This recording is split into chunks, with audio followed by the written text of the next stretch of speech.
yóbbu sa tonnu li nga xamante ne si moo nekk promesse heure boo demee di dégg ni ba pare digge bi du nekk loo xamante du mujj fen damaa gëm ni les Sénégalais nous on en a marre des discours de ce régime tout entier je ne dirais pas le discours du premier ministre le discours du président le discours de tel DG le discours de tel ministre mais je dis le discours de ce régime on en a marre et il faut travailler ce pays parce que mu leen a toog na wax dëgg yàlla Cheikh yow réew mi ci ay wax légetu ko seen noxatu bëy mun leen toog chaque jour mënu ñoo toog chaque jour wax matin midi soir wax matin midi soir xam nga wax ji tamit vraiment à la fin il faut que les Sénégalais disent il faut se taire et travailler gis nga quand on n'a rien à dire quand on n'a rien à faire Cheikh il faut la boucler beneen bi ci des nee nañ beneen bi ci des si je me trompe pas ci wàllu corruption bi et là moi je suis entièrement d'accord ci la corruption parce que aussi corruption nekk na loo nga xamante ni si dëkk bu ndóol bu fi am dëkk bu fi ndóol corruption bokk na li nga xamante ni si moom moo la ndóola et je pense que loolu war nañoo am li ñuy tuddee des réformes profondes majeures yoo nga xamante ñoom dinañ taxaw te moom le premier ministre bokk na ci ñi nga xamante ni dañoo jëkkoon taxaw jug dañuy xeex li ñuy tuddee corruption ci biir réew mi depuis loolu nag ñu ngi lay déglu waaye gisaguñu ko def ci benn jéego ngir xeex li nga xamante ni si moo nekk corruption bi kon nag monsieur le premier ministre nous les Sénégalais ñu ngi lay xaar bu baax a baax ci li nga xam ne moo nekk yoo réforme 2 ans yaa ngi yor réew mi ba nga nekkagul woon pouvoir on peut comprendre yor pouvoir mais tey jii amul lenn loo nga xamante ni si mu ngi lay empêcher pour loo bëgg a def ci réew mi mën koo def li nga bëgg a def yaa ngi koy def li nga bëgg a wax yaa ngi koy wax kon dëggantaan man damaa jàpp ni amul lenn loo nga xamante ni si empêché na la pour nga xeex war la bu guerre ci biir réew mi tu as tous les moyens tu as l'appareil étatique yéen a yor lépp kon gisuma lu leen tee li ngeen doon ŋaañ ni démb ak barki démb am ngeen la possibilité pour corriger ko tey kon nag corriger ngeen ko te bàyyi coow li c'est aussi simple que ça il faut corriger les failles les défaillances yi nga xamante ni si amoon na fi ngeen bàyyi coow li liggéey te boole patt ak organiser parce que amatul fi lu bari loo nga xamante ni si ñu ngi leen ci xaar lu dul fexe ba saafara li nga xamante ni si moo nekk jafe-jafe sénégalais mais corruption yi moom ngax la bu ngeen ci dimbalee dinañ teel corruption routière bari na corruption bi ci média yi bari na corruption bi ci école yi bari na faneen ak faneen ak faneen foo dem ci administration bi corruption bi moo fa nekk lu bëree bëri tey da ngay dem di wut visa sax ñu bëgg laa korom ba ma joxee nanga ma defal maanaam même tey da ngay dem ba ziari sëriñ bëkk ne bi ni la foog ma jox ma temps pour nga mën la àgg sëriñ maanaam loolu dafa nekk loo mën ba léegi dafa am ci kër kilifa diine dafa am ñu koy def parce que man la dafa ma mos a dal benn jour ma war a ziari benn sëriñ bëkk néeg bi ni ma dama koy def na ma non foo non c'est que foo nga jaar am loo ma jox bu ko defee ma mën la wanale ak sëriñ bi man ko du ma la jox dërëm te dinaa gis sëriñ bi tous du ma la ko jox mais nag day mel ni maanaam fayda googu di ñëpp ñu ko xam nga bu dee peut-être que sëriñ la mën nga def say pexe ba dem gis ko mais tey bu dee administration la nga war a wut visa wala nga war a wut passeport du moins wala nga war a wut leneen ak leneen ci biir war a wut nationalité mu yeex nga soxla ko en urgence tey nga dem agent ba fa nekk ne la noonu foog nga jox ma 3 bi wala nga jox ma 4 ma lijjantil la ko tey nga jël suba nga jël mais tu es obligé de lui donner corruption boobu nag foog mu nekk la ko xamante dañ koy xeex te ñu koy xeex mooy ñi nga xamante ni ñoom tey ñoo yor pouvoir fexe ba teg ci li nga xamante ni si moom moo ne tous les moyens ngir mën koo xeex comme am nañ fi of nag nañ leen jox tous les matériels bàyyi leen ak seen bopp ñu libre bu ko defee ñu mën a xeex lépp loo mën jëm ci wàllu et je pense que là aussi man le premier ministre wax ji mën naa dàkk ndax yaayu réew mi war nga ko mën a lijjanti nag vraiment ok jërëjëf si deuxième angle bi nga xamante ne mooy le premier ministre daal dinay amal ab discours la mu jàpp mooy que ne état bi nga xamante ne réew mi daal di nërmeelu daal dinay endossé waat li nga xamante ne la responsabilité du régime sortant comme ni ma ko waxee ci suba si c'est un discours répétitif pléonasmique maanaam qui revient à tout moment lan moo si sa njàngat sur ce discours bi nga xamante ne ça reste de maanaam se répéter encore répéter toujours répéter ñi ñoo yàq réew bi et consort lan moo si sa gis-gis exactement xam nga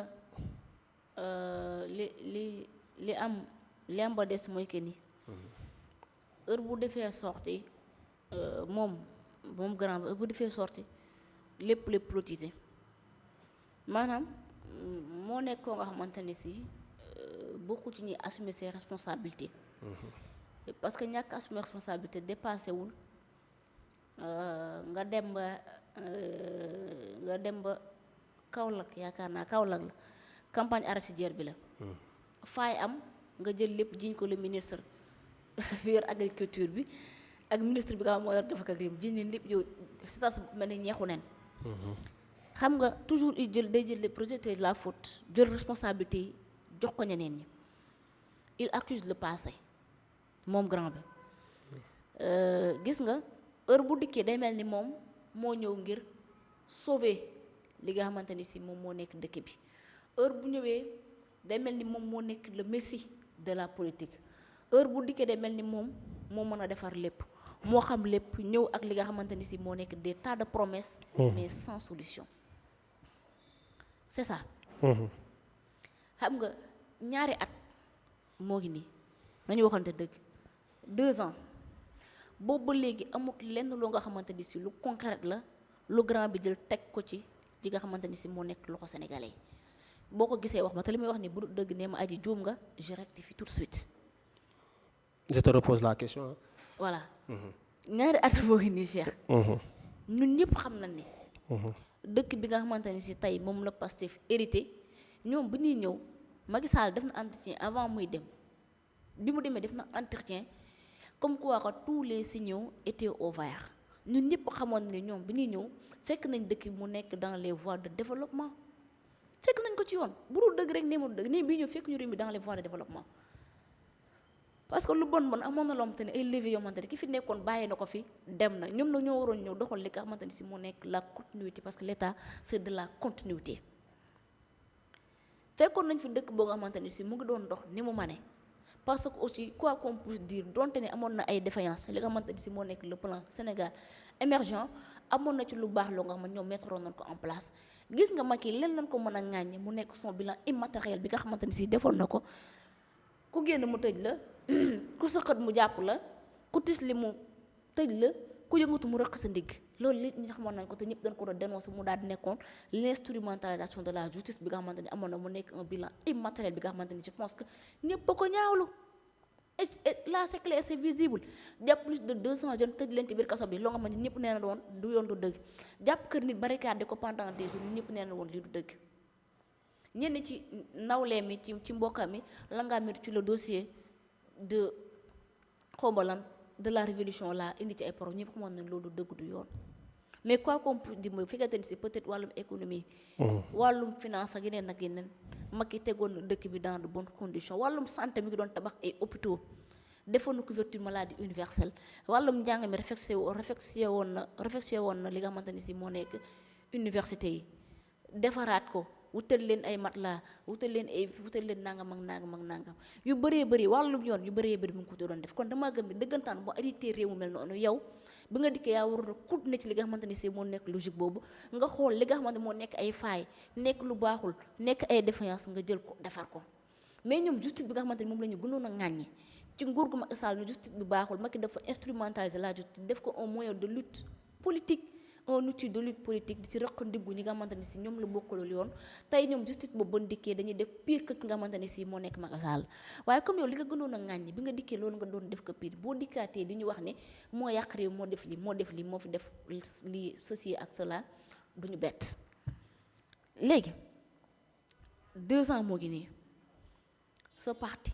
amul lenn loo nga xamante ni si proposé nañ ko askanu Sénégal solution projet référentiel 2050 plan de redressement économique et social 60 grands projets en 2 ans 5 plans yoo nga xamante ni si ba léegi nii amut lenn loo nga xamante ni si am na benn effet positif ci askanu Sénégal boo ko xamee tu me dis il faut qu'on dise la vérité léegi au cas où bu ñu ko fàtte je vous rappelle que ni li nga xamante ni c'est 49e promotion n'est-ce pas de la police. 49e promotion bi. ba léegi nii. ñoom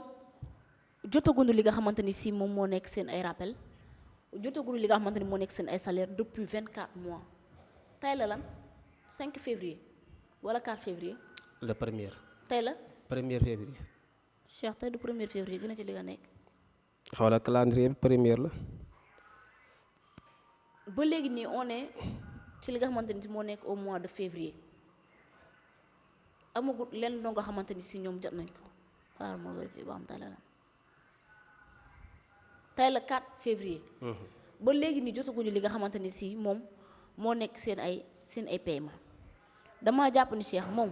le premier ministre waroon na mën a wax ci lii au lieu toog ci li nga xamante ni si moo nekk devant la police naan leen les conséquences hasardeuses opaques ci gestion bi nga xam ne moo nekk l'ancien régime man damaa gëm ne Macky Sall il faut le conjuguer au passé. gis nga ñi bu ñu nekkoon ci li ñu waroon nekk dëggantaan toujours je le dis et je le répète APR du fi nekk naan dañuy lapp-lapp yi di defar ay base ak di créer waat li nga xamante ni si moom moo nekk seen parti bi di yëngu bay visible ci li nga xamante moo nekk le paysage médiatique voire même amaat beneen taxawaay bu am solo ci li nga xamante moo nekk le rendernement politique. mais comme ñoom ils ont lamentablement échoué APR est en train de se réorganiser justement pour à la reconquête du pouvoir donc il faut faire très attention. lan moon wax ne après bu demee à la reconquête du pouvoir du am dara je ne saurais dire mais en tout cas li nga xamante ni si moom moo nekk di am mooy que ni actuellement ñoom ñu ngi commencé di gagner le terrain kon je pense que ce régime là ñoom seen seul bilan warut a nekk naan Macky midi matin soir Macky par ci par là li ñu war a def mooy que ni fexe góorgóorlu ba am benn résultat satisfaisant moom te ëllëgee Sénégalais bu ñu demee ba ci urne li ñu wax que ni duñ leen laaj lan ngeen nu dig lan ngeen nu war a defal mais lan ngeen nu defal. loolu lañu war a xam Sénégalais yi en 2029 ci kàttanu yàlla ak mbaaxam duñ laaj Pastef lan ngeen di teg suñu ay loxo lan ngeen ñu dig lan ngeen ñu defal bu ngeen dikkee mais lan ngeen fi def bi ngeen toogee ba tey. je pense que loolu moo nekk question doonte mu ngi leen Sénégalais laaj. léegi li am ba des man damaa gëm ne lii nii gis nga toujours de xam nga populiste ñoo amuñu fu ñuy daje te gis nga foo fekk populiste doy fuir li nga xamante ni moo nekk la réalité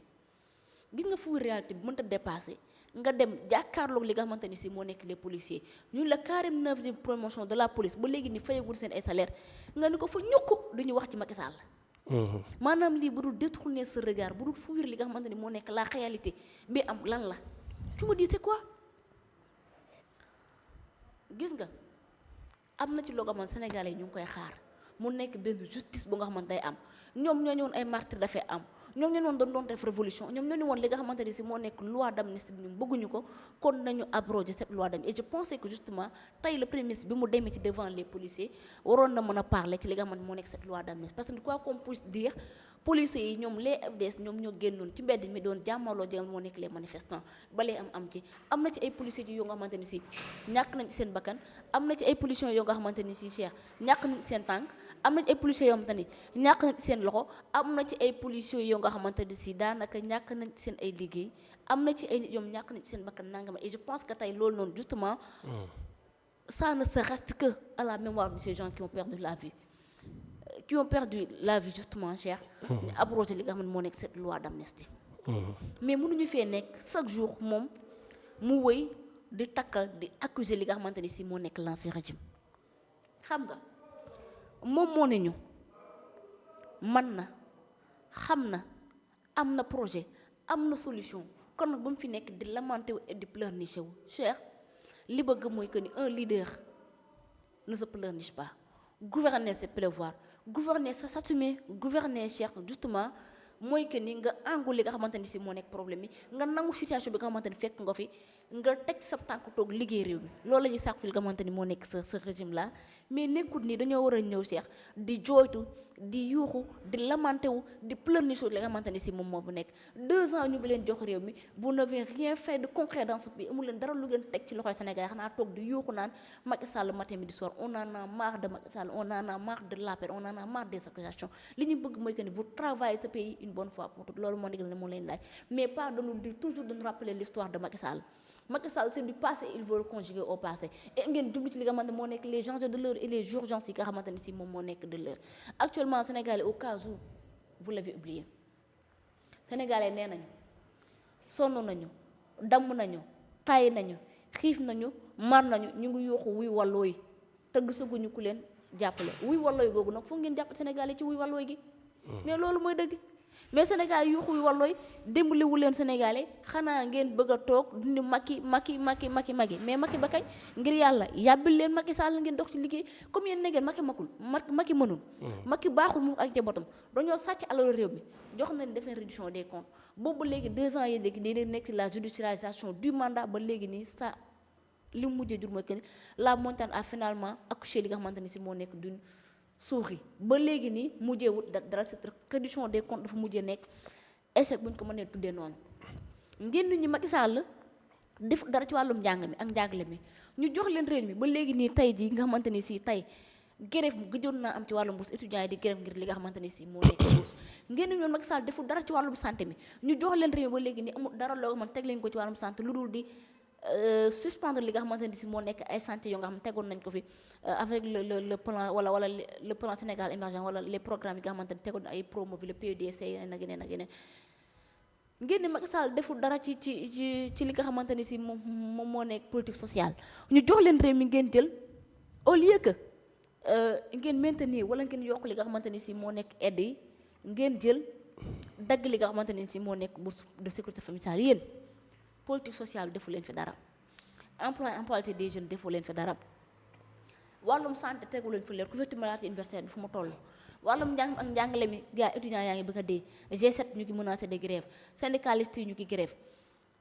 ba ngeen dikkee ba tey daanaka réew mi mu ngi nekk ndiggal mag foo laal fépp day metti ba pare yéen ngeen osé bëgg ñoo taxaw di Macky Sall. Un dirigeant ne se pleurniche pas, un dirigeant ne se lamente pas. Il faut s'assumer, cher. Il faut assumer vos responsabilités et il faut prendre vos responsabilités. Il faut engager pour ce pays bi ka moom lañ leen jox. Le Sénégal a tout fait pour vous donc yéen a deseel Sénégal li ngeen bëggoon lépp ba dee jotee dee nañu ba xeex jotee xeex nañ ba jox jotee jël nañ leen jox leen kon nga la ragal jël leen réew mi ngeen liggéey ko te ngeen bàyyi Macky Sall ngir yàlla ba leen Macky mi ngi Maroc amatul dara lu muy def ci réew mi bu ngeen liggéeyoon Macky du toog Maroc naan day jël ay décret bind naan day nommé keneen ak keneen ak keneen kon nga ni wàllu wéy na bu yàgg mais c'est parce que vous n'avez pas travaillé parce que APR am fit toog fii naan day def la reconquête du pouvoir li ngeen fi jiiñ APR yëpp ci sàcc Sénégal yëpp ni suur nañu APR duñ leen voté ba nañ leen ñi naan Macky Sall buy ñëw dañ koy diri ñi naan dañ ko piqué ñi naan man Sénégal yëpp ni suur nañ APR ak lu mu laal tey ji buñ demaatee ba ñenn ci ay Sénégal ñoom toog naan dañoo naan Macky Sall ça veut dire que kon yéen war ngeen a xoolaat seen doxalin bukki bu yebee waxambaane doxalin bu ngeen defoon lu ngeen waroon a def du ngeen fi toog di wéy di Macky Sall léegi nag wax ji mooy que ni moom leer na ko ni lam propos woon Sénégal yi mënu ko amul solution amul vision amul idéologie xam-xam bi nekk fi ndëgër laay li nekk fi même buñ ko joxoon budget Sénégal yëpp est-ce que dina xam fan lay commencer ne moo du ko xam waaye sa damay laaj question est-ce que dina ko xam de toute façon il a tout ñoom ñu ngi yor lépp ce pouvoir là je ne dis pas Massamba ou Mademba je dis tout le monde ce régime là ils ont tout pour gouverner ba léegi ni mënaguñu kon qu'est-ce qui empêche ce pays ce régime cher de travailler pour ce peuple sénégalais qui vous a tout donné damay laaj rek lan mu leen tere liggéey réew mi tuune la wala tële la wala ñàkk xam la wala lan la je pose des questions. ok jërëjëf dañu dem ci kan bi maître Patrick Kabou mi nga xam